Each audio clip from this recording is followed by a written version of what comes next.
Check. That was terrifying.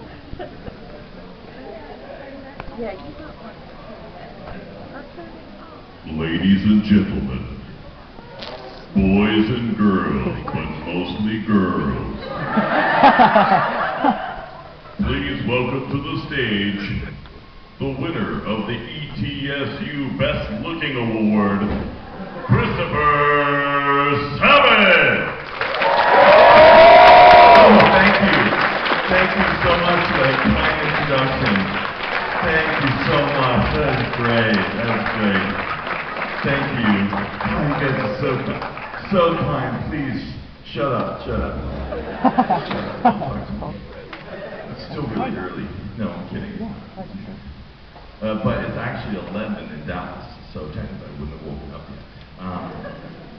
No, I'm kidding. I have a 3-year-old child, and I like to pretend as if I've ever been able to sleep in for the last 2 years. Hi, my name is Christopher Sabat. Hi. And I am a voice actor. You guys heard of voice acting before? Yeah! Raise your hand if you haven't heard of anime. Okay, good. Looks like we're all on the same page here. I'm a voice actor. What we do is we talk on the animes and other things. I am from Dallas, Texas. How many of you haven't heard of Dallas? Okay, good. I'm from Dallas, Texas. We're our own sovereign nation that's just below Oklahoma. And about 16 years ago, I was taking this astronomy class at the University of North Texas, and I got a page. And you guys, how many of you guys know what a pager is? Okay. Oh, it's good. Oh, I forgot. We're still in Tennessee. I'm joking. That was me. I know you have cell phones. It's cool. I'm just being a jerk. Yeah, I had a pager back then, and I got this page from a friend of mine who was one of 3 employees at this tiny little mom and pop shop called Funimation Productions. And her job was to rotoscope naughty things, or what would be perceived as naughty on Saturday mornings for children, out of Dragon Ball, the original series.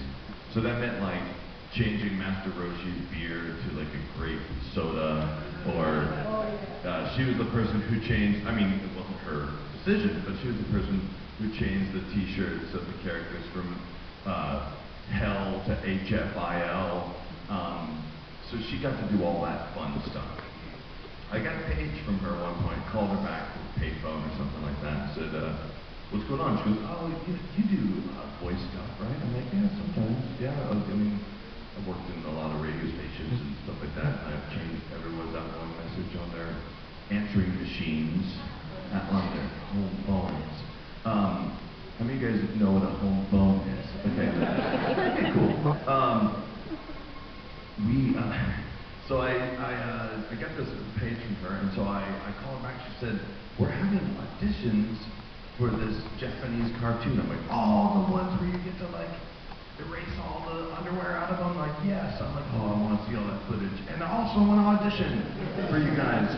And so I went up and I auditioned, and I got 2 parts. I got the role of Yamcha and Igor on a show called Sleeping Princess and Devil's Castle. It was like a direct to VHS. How many of you guys know what a VHS player looks like? It was a direct to VHS Dragon Ball movie, and at the time I went in to record it.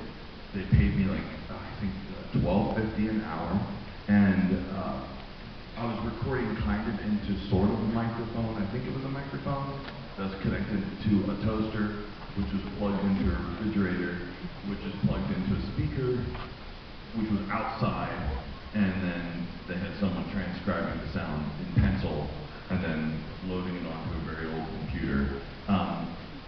It was a really antiquated setup, really awkward.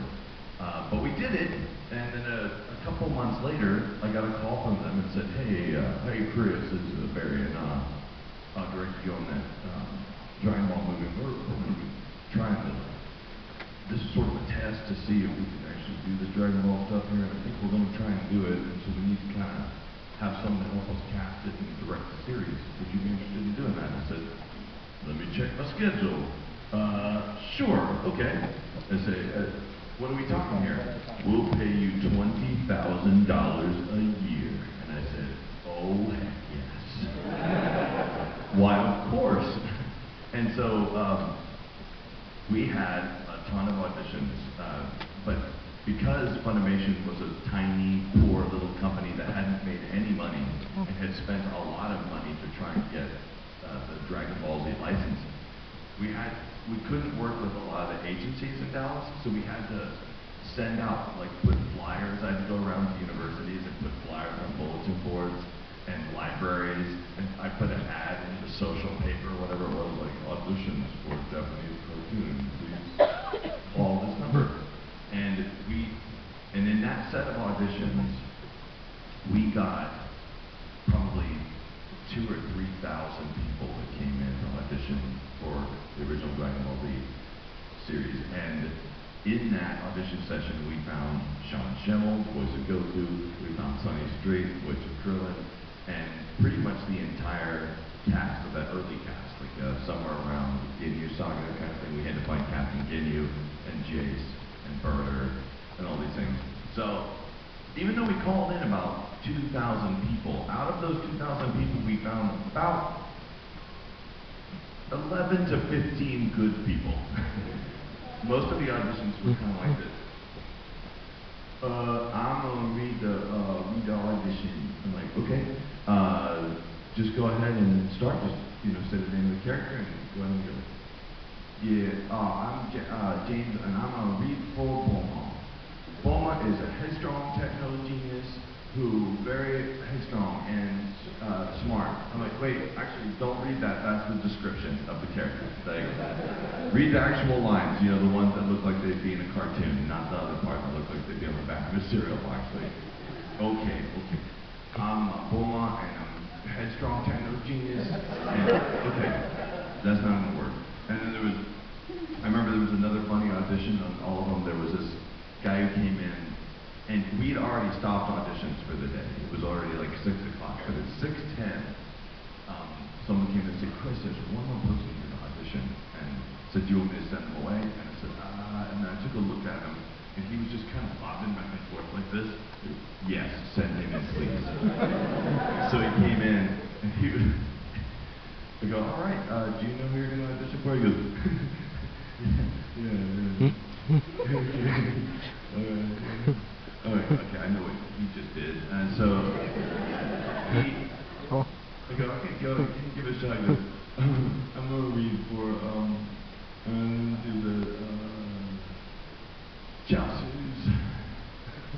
Dad, what's up?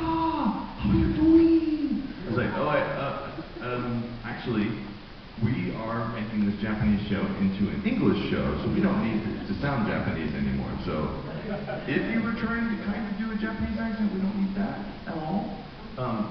He goes,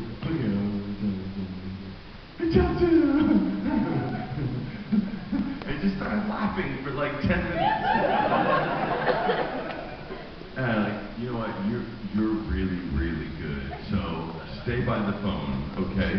And then we sent him away. Anyway, we found all of our cast, or most of our cast for the first part of Dragon Ball Z series, with a very limited number of actors.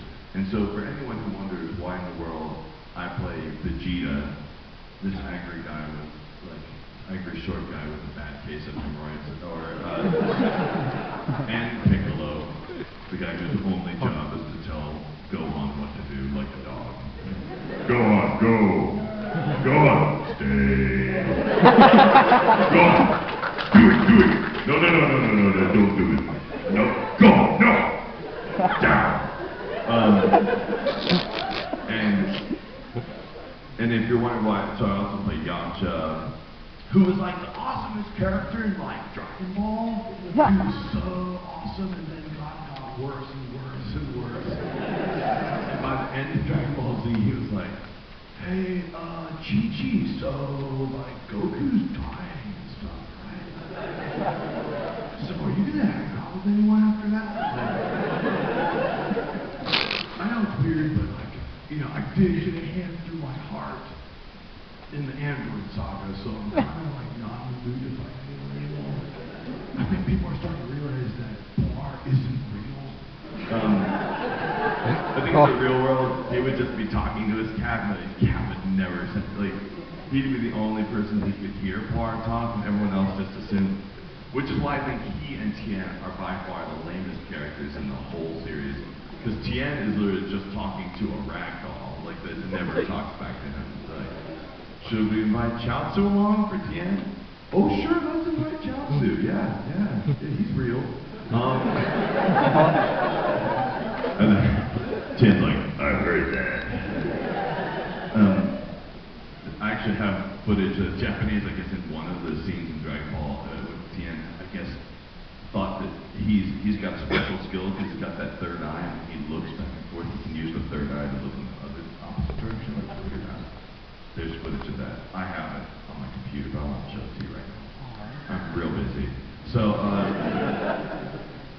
then I also played Gaz and Mez and Mr. Popo and and I also played this old man named Kami, who was friends with Mr. Popo, a very special friend. We have the sacred water, if you know what I mean.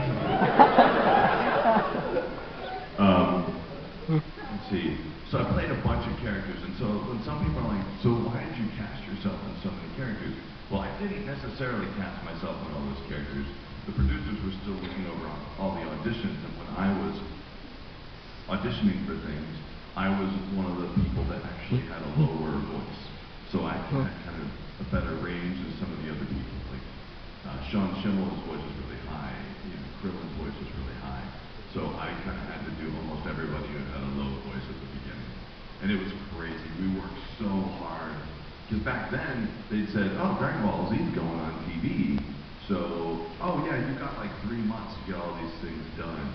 And so we had to work as fast as humanly possible. We were constantly racing the clock to get it on the air. And it wasn't very easy either, because the system that we actually worked on to dub Dragon Ball Z was only a little bit better than the system I described when they did the test. Because back then they didn't have, like in 1998, we didn't have, and it existed, but Funimation did not have digital video. We had these giant, it was called a 3/4 beta deck. And it wasn't like the Betamax that you might have had at your, you know, at your grandparents' house, considering how old you guys are. This would have been, the tapes were like this big, and if someone had forgot to rewind them the night before, it was like a 20-minute long ordeal just to rewind the tape. And every time you go to do a take, you go, all right, Sean Schimmel, let's go ahead and do your next line. It's, you know, it's a pretty simple one. It's just like, Frieza, stop that, or whatever. Okay, this would be the process. Like, okay, here we go.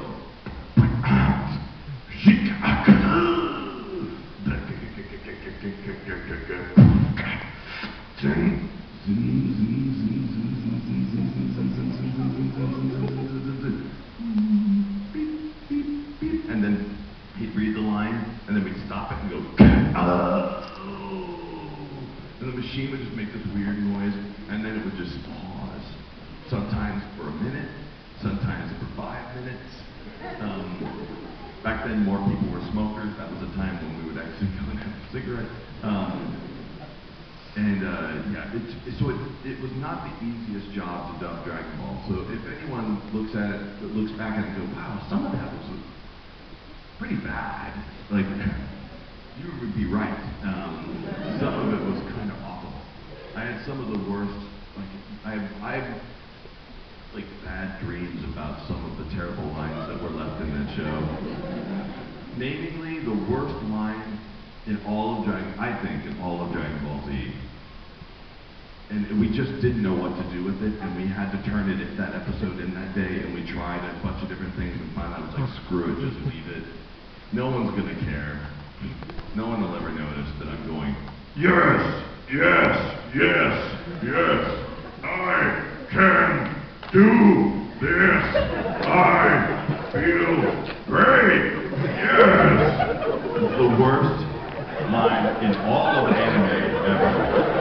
No kidding. So bad. It is so incredibly bad. And back then we get really bored, or we were working so hard, we had to do stuff that we thought was funny, including changing lines sometimes because, oh, and by the way, anyone who said, wow, you guys did a really weird job changing a lot of the story of Dragon Ball Z, we were partially responsible for that. But we were also responsible, we can't be fully to blame for it because the translations we got from Japan were the worst things I've ever seen. They came over on it looked like they'd been photocopied using like some sort of fish oil or something, and they came in on like parchment, and there were no character names. It would just say like, your military power, ta ta ta ta ta ta Goku, ta ta ta Kururin, ta ta ta great power, and it made no sense. So we just kind of had to guess. And then along the way we made up other dumb lines like, cats love food, yeah, yeah, yeah. That was Yamcha, in case you guys are wondering.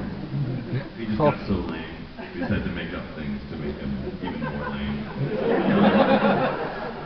I'm actually friends with the guy who plays Tien. His name is John Berkmeyer. A little bit of trivia here. He was one of the head writers for Dragon Ball Z. He was the voice of Tien. And his mother was the voice of Frieza. Yeah. And what's crazy about that is that Linda Young, who played Frieza, John Bergman's mother, I don't know why I wrote that last name, I think they just forgot. She was the nicest lady I've ever met, like super nice. She'd bring like cookies and things to the session. She's like, hey guys, how's it going? Everything's great, I'm so glad to see y'all. She was the voice of Grandy's. I don't know if did you guys have that? It was like a fast food chain that was like biscuits and gravy and turkey and chicken and fries, whatever. She was the voice of that company at the time. She'd do all their commercials about the buttery biscuits. But then she came in and she's like, okay, let's go ahead and start. Like, I will kill you, Goku.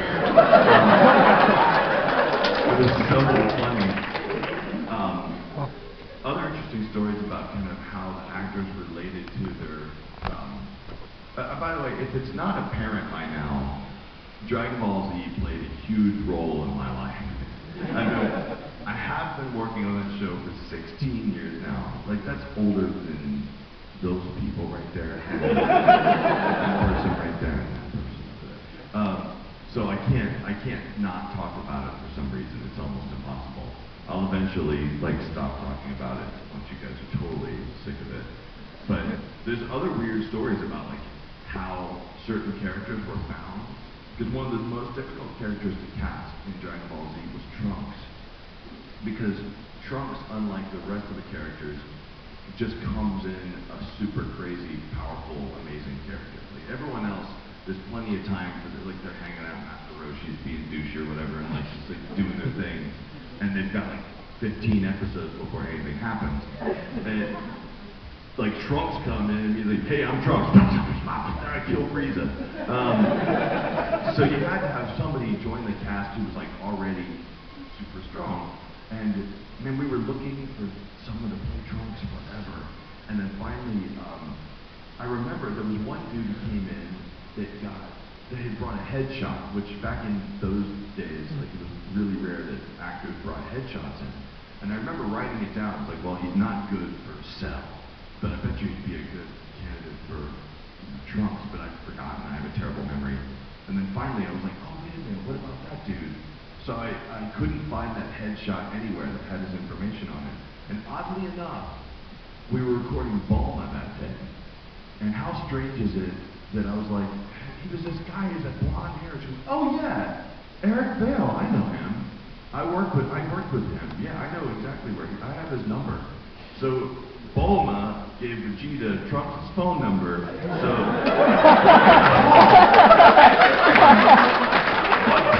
that day and then said, we need you back up here later today to record. And that's just how weird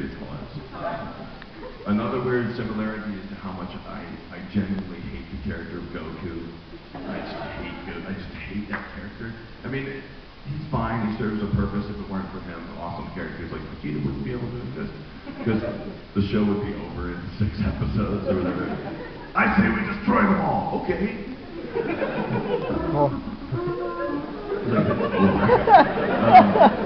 be the best. And the worst, sorry. Like, Dragon Ball Z Kai would only be a 10-minute long show. Dragon Ball Z Abridged would literally be a 10-second bit. Anyway, let's see, blah blah. Okay, so we did Dragon Ball, we did a bunch of that stuff. And then the show, right after Dragon Ball, was a show called Yu Yu Hakusho. Yeah! And that show was awesome, mostly because it wasn't Dragon Ball. So, oh, we're so sick of Dragon Ball. Please, thank goodness we're completely finished with Dragon Ball. We won't ever be doing that again. 13, 16 years later, still working on that show. So, I played this guy named Kubara, and he had his sword. And he's kind of like, if you mix, he was kind of like a really, Vegeta and Piccolo had a baby, and then he stupid sounding. Actually, if Vegeta and Piccolo had a baby, he wouldn't really be stupid. No one would pay it. Like, neither one of them, like, I'm not his father. Look, I was done after Gohan. I have no more care left in me. I have 0 feels left. Like, so he probably wouldn't turn out to be something like. Anyway, so then we worked on a show called Blue Gender. All 2 of you clapped. Yeah, oh yeah. The only thing that was important about Blue Gender is that's the show that kind of started the system that we use kind of today to dub anime. We really, because in Dragon Ball, a lot of people say, well, were you inspired by the Japanese voices? No. Not because I didn't like them, because we didn't hear the Japanese voices. Because the materials were so difficult to get from Japan, they were, I think the Japanese had the same feeling that we had when we finished Dragon Ball Z and went on to Yu Yu Hakusho. Like, we are done with this. We should open into a boat somewhere. We have no more storage. So they couldn't get us the materials, and so we had to get all the materials for Dragon Ball Z from Mexico. And not like, hey, actually, I want those master tapes for $10. How about that? No, we got it from the people who did the official Spanish dub. So we didn't hear the Japanese voices. Well, all we heard was, cool.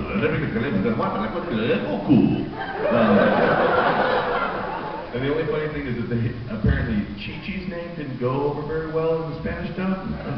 Anyone who speaks Spanish knows why. Anyone who speaks Spanish knows why it's really funny they changed her name to Milk. Which probably confused Japanese people. They're like, she's not in the Ginyu squad. So, how do you like my awesome Japanese accent? Really, like, politically correct. Like, yeah. I have actually a really bad tendency when I get to work with, actually I'm very lucky I get to work with a lot of Japanese people who come in to work on Dragon Ball Z games and other games from Sega and blah blah blah. And I love working with them, but I have this tendency, and people think I'm being rude, I just can't help it. Like when I speak to Japanese people, it's almost like I'm speaking to a 4-year-old, and I can't help it. Because I can't understand them at all, so I figure like, well, obviously they can't understand me that well, so I am going to speak very slowly and William Shatner all my sentences so they understand me. And I remember my engineers were like, Bruce, why are you doing that? I'm like, I can't help it. I don't speak English, I don't think. I've had some really awkward conversations with Japanese people because they love Americans. Well, I'm sure there's some who don't, but there are a lot of Japanese people that love Americans a lot, and they want to speak to you, and they're probably better at speaking English than most of us are at speaking Japanese. But sometimes when they don't know how to speak English, they'll just say the name of the band or something that they'll know, like that bridges the gap. Like, hey, how are you? Leonard Skinner. Okay, yeah, we're on the same, yeah. Elvis Presley. And then there was this one time where this guy, he was trying to have a conversation with me, and he goes, "You rock the dome, man?" I go, "Pardon me?" He goes, "Oh, you rock the dome, man?" I'm like, still don't. And the more I asked him what he said, just he didn't change the way he said it. He just said it louder each time. Like, so finally it was like, "You rock the dome, man?" I can't, and he never gave it up. He's like, "Do you like John Wayne?" Do I like John Wayne? No, not really. But I'm glad we got there. Oh man. So, sorry, I just lose track of what I'm saying all the time. And then, so we finished working on New York, and then we worked on Blue Gender, and I was saying that's important because that's the first time we actually got to use the Japanese language track and the music and the sound effects while we were recording. So we could preview the Japanese first, listen to what it sounded like, then go back and play it. We were using, lo and behold, digital video at that point, which was the best thing of all time, because we could move through it so much faster, and it was great. Then Funimation exploded with stuff, and they got a bunch of stuff, and then my memory started to become very blurry. But at that point, we started doing Fruits Basketball, and I played by far the toughest character I'd ever played, Ayame. I don't know if you guys have heard of him, the dress salesman. How many of you guys have seen Fruits Basket? Okay, good. Yeah, he's the kind of the flamboyantly nice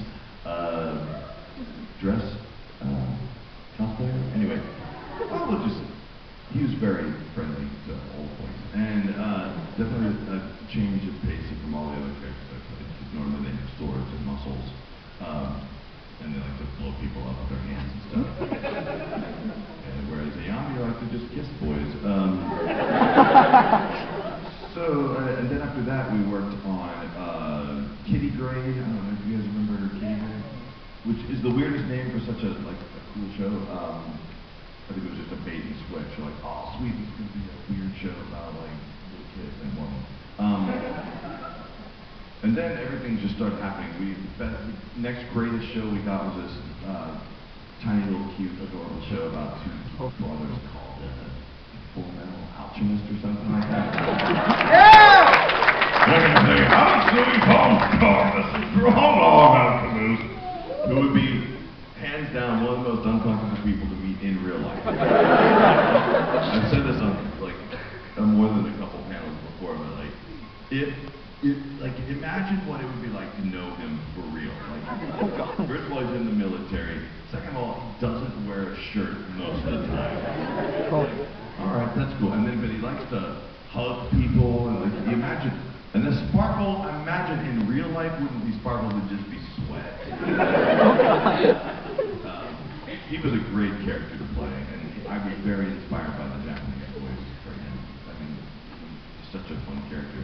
And it's funny, that Japanese, I'm sorry I'm going blank on what the Japanese voice of Alex Louis Armstrong is. I'm sure someone out there probably knows it. I was lucky that I played him, because at one point, I got a random call from my agent that said, "Hey, somebody from California from Square Enix just called and they want to cast you on a Final Fantasy game." Like, what's that noise all about? So I said, no, of course not. No. And then I said, wait, no, I'm kidding. Yes, of course, duh. So I show up and I said, so why did you guys choose me? And they said, well, we wanted you for Garland because you're the same voice in English as Alex Louis Armstrong. And so the Alex Louis Armstrong in Japan played Garland in Final Fantasy games, so they thought it was appropriate to bring the same voice in. That was the coolest call. I mean, I would have never guessed in a million years that I'd get a call in Texas to come work on Final Fantasy. So that was like, okay, check that off the bucket list, that's cool. And they were really fun sessions too, because those people in Square Enix take that game very seriously. You don't mess around in those sessions. And every single line is like a surgical procedure. You're like, I am the beginning and the end. Okay, hold on 1 second, please.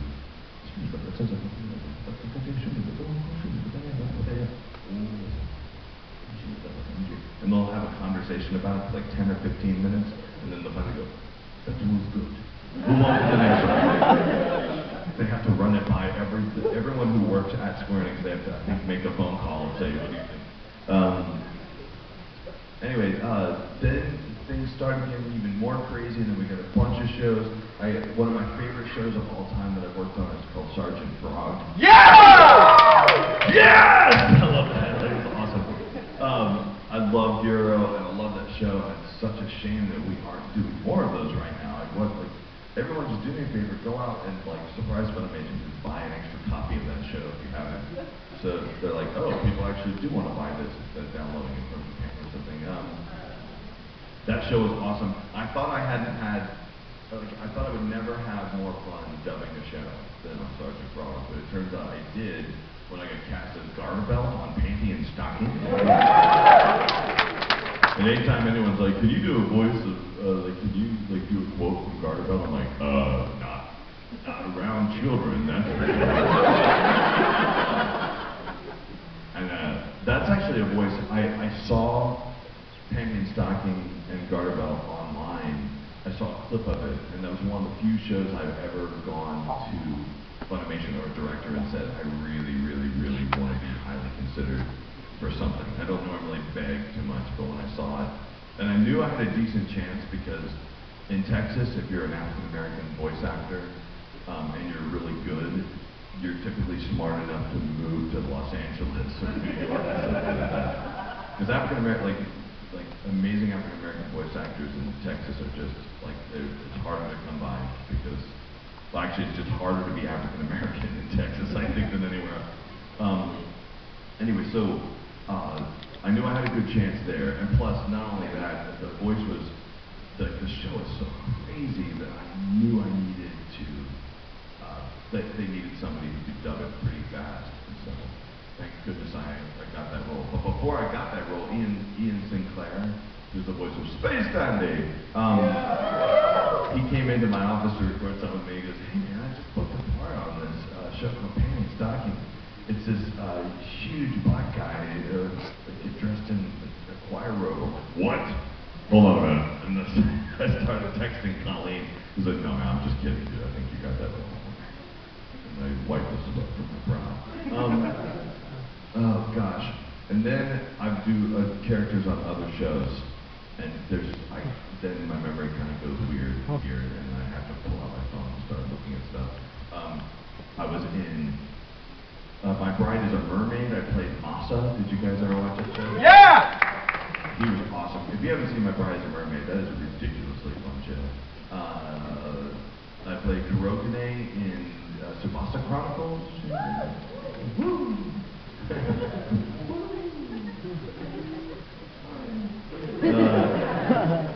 Let's see. I play other things, and if you don't stop me, I'm just going to keep. Oh my God, I'm going to keep talking. So I've got. So that you guys can actually ask a question or two. Can I open it up to questions now? Do you guys have any questions? Okay, nobody has any questions? I'm just kidding. Your hand went up first.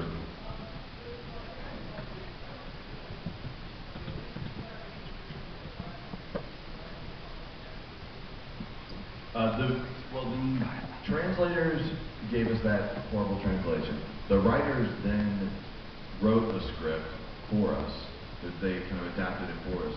And we kind of had the freedom to do what we wanted to in the booth. But the writers changed stuff in the story when they thought it might not be appropriate. Like, I think the first time around, the writing for even the transition from Super Saiyan to Super Saiyan was unclear. Because the guy who was writing those episodes was he's kind of like a hippie monk, and he was like, man, I don't think they need to get angry. I think what they should do is, when they let go of their anger, that's when it's awesome. Alright, whatever, let's just get this over with.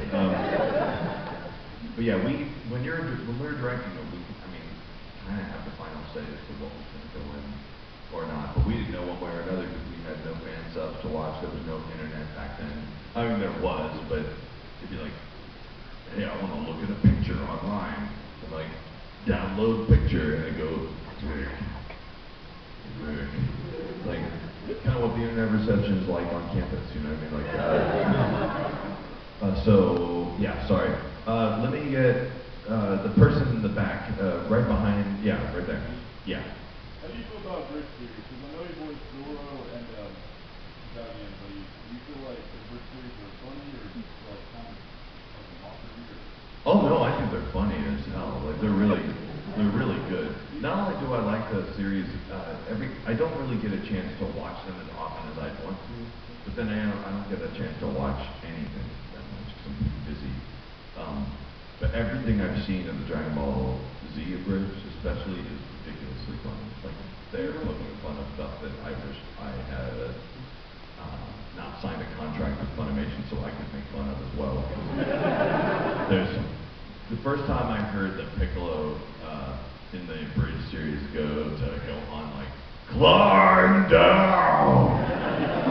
I about peed myself because I hated that part of the Dragon Ball Z series. Like, oh my gosh, could we train with Gohan in the woods any longer, please? Did not like that part of the series. Yeah, I think it's great. I also feel that in order to really fully appreciate the Dragon Ball Z series, I mean, and to appreciate the abridged dubs, you had to have seen the original. So it's like, I think for many people, I don't think, some people might not have ever even considered watching Dragon Ball Z again, but I think after watching the abridged series, some people are like, I should pop that back in and remind myself of what that saga, or how bad that saga actually was. Anyway, let me get the person in front of him because I kind of, yeah.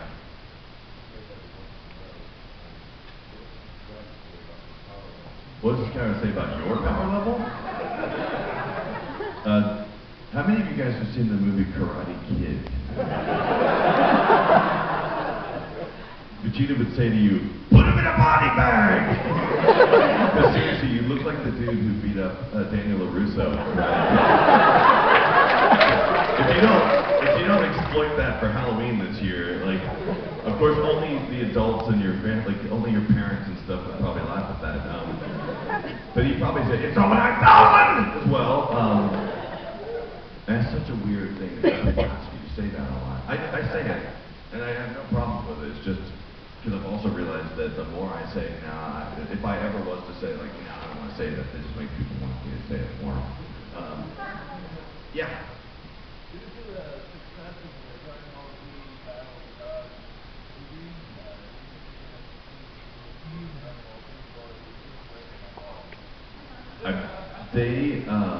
The Japanese have traditionally broken our balls for years. I don't know how much ball breaking they'll be doing in this case, but there's really no word. I've heard, I mean, and they're no different than rumors you guys have heard, but I have heard rumors that they might be doing a series. I've heard rumors but I also heard rumors about Dragon Ball AF, which was Dragon Ball April Fools. And so there's really no telling, and I don't know when the Battle of the Gods is going to get done either. I mean, I'm sure Funimation wants to do it, and I know that they're working to take care of it now, so hopefully it'll be soon. It's so good, it's delicious, says James, ETSU con attendee. What is your name again? James? Actually, I thought that was weird if I had guessed your name right. What is it again? You are correct, sir. Oh, good. That would be really weird if I guessed his name right. Was your name really James? Yes.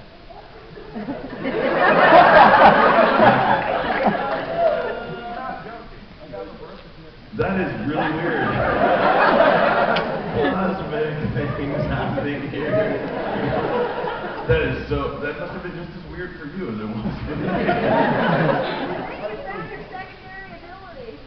I think ETSU has, ETSUCon has unlocked some sort of like level up ability to be like +2 to name recognition prior to knowledge of name. All right. I'm always scared of people who have cameras on already, but like, no, go ahead, guys, because they always have the most embarrassing questions.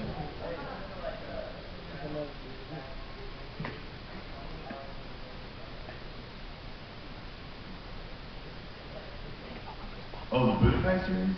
Yeah, each one of those games took at least a month or 2 months to do. There's a white wall behind me. There were so many voices. Oh yeah, the scripts of Budokai 3 when printed out were like this thick. Because you just have to go through every single possible sound, like ha, ta, huh, ya, huh, ch, ka, huh.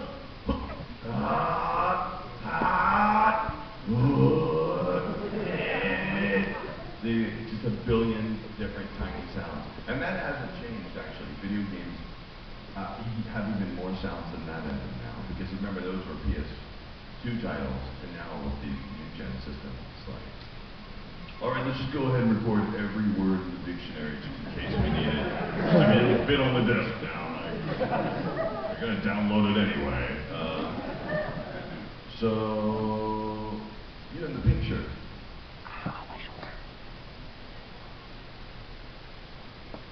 Germania. Love confession from Grandpa Ron. Okay! And which I feel kind of weird doing because I'm just going to make sure Martinet is not in the building when I do this. Because he's like the expert at Italian voices. You got to be careful when Mario's in the building. Charles Martinet, he was such a person. I know, that was the total lie. I just said that because I got nervous. Man, Martinet is so mean. And I'm only saying that very sarcastically because one of the nicest people ever is like, listen, I tell you what, I love you, Germania.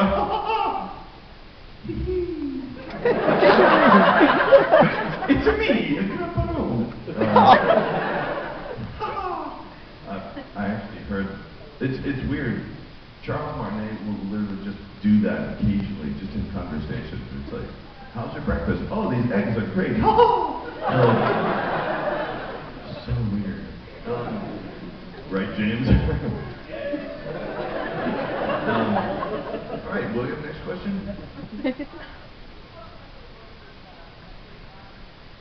No. Yes, I will. I was really lucky I got to work on Metroid Prime. It was very cool because it was one of the first games to actually have a lot of voiceover in it rather than just like emotes and like small sentences. This actually had kind of a pretty deep story. And it was cast by the guys at Metro in Austin. And it was a great session. I loved it. I loved being Rundus. I should mention that when I'm introducing myself because it's a pretty neat character to play. I hope he comes back. I hope they just have the Rundus Adventures for DS or something. Rundus Crush. Rundus Crush Gem Saga. Sorry, my bad. So that's all these people, right? Yeah. What was like maybe the first time you got cast for a game? The first video game voice I would have done would have been, maybe some of the, I can't remember if Budokai came before, like the Dragon Ball stuff came before I did work on Blood Rain, maybe. I think I did stuff on Blood Rain with Terminal Reality. I also did stuff on a really terrible game called Roadkill. Let's see. Man, it's hard. My memory. I mean, this is old. Yes, and you.